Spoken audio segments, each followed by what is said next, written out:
ನಾವಿವಾಗ ಹೋಗ್ತಾ ಇರೋದು ಬೆಂಗಳೂರಿಗೆ. ಮಕ್ಕಳು ಬೆಂಗಳೂರಿಗೆ ಹೋಗಿ ತುಂಬ ದಿವಸ ಆಯಿತು. ಅವ್ರನ್ನ ಕರ್ಕೊಂಡು ಬರೋಣ ಅಂತ ಹೇಳಿ.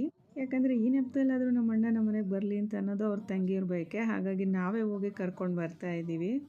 ತೋಟ ಮನೆ ಅಂತ ತಣ್ಣಗಿರೋ ನಮಗೆ ಈ ಬೆಂಗಳೂರಿಗೆ ಹೋಗ್ತಿದ್ದಂಗೆ ಬೆಂಗಳೂರು ಟ್ರಾಫಿಕ್ ನೋಡಿ ಯಪ್ಪ ಅನ್ನಂಗಾಗುತ್ತೆ. ಇನ್ನು ದಿನ ಈ ಟ್ರಾಫಿಕಲ್ಲಿ ಎಣ್ಗೋರ್ ಕತೆ ಏನಪ್ಪ ಅಂತ ಅನಿಸುತ್ತೆ. ನಾವು ಬರೋ ದಾರಿನೇ ಕಾಯ್ತಾ ಇದ್ದೆ ನಮ್ಮ ಮಕ್ಕಳಿಗೆ ನಮ್ಮ ಮುಖ ನೋಡ್ತಿದ್ದಾಗೆ ಮುಖ ಫುಲ್ ಹರಳೋಯ್ತು. ನಮಗೂ ಕೂಡ ಅದೇನೇ ಫೀಲಿಂಗ್.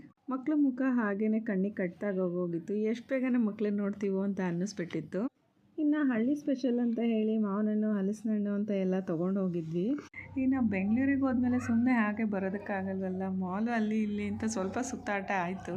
ಯಾಕಂದರೆ ಮಕ್ಕಳು ಬೆಂಗಳೂರಿಗೆ ಬರೋದು ಈ ನೆಕ್ಸ್ಟ್ ಸಮ್ಮರ್ ಹಾಲಿಡೇಸ್ಗೆ. ಹಾಗಾಗಿ ಫುಲ್ ಸುತ್ತಾಡಿಸ್ಬಿಡೋಣ ಅಂತ ಹೇಳಿ ಡಿಸೈಡ್ ಮಾಡಿದ್ವಿ. ನನ್ನ ಮಗಳು ಎಲ್ಲೋದ್ರೂ ಫುಲ್ ಈ ಜೀಪಲ್ಲಿ ಓಡಾಡೋದಂತೂ ಬಿಡಲ್ಲ.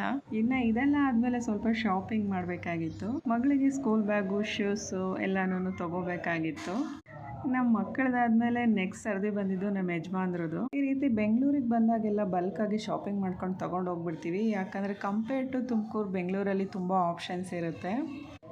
ಇನ್ನು ಈ ಸುತ್ತಾಟ ತಿರುಗಾಟ ಎಲ್ಲ ಮುಗಿಸ್ಕೊಂಡು ಸೀದಾ ಮನೆಗೆ ಹೋದ್ವಿ.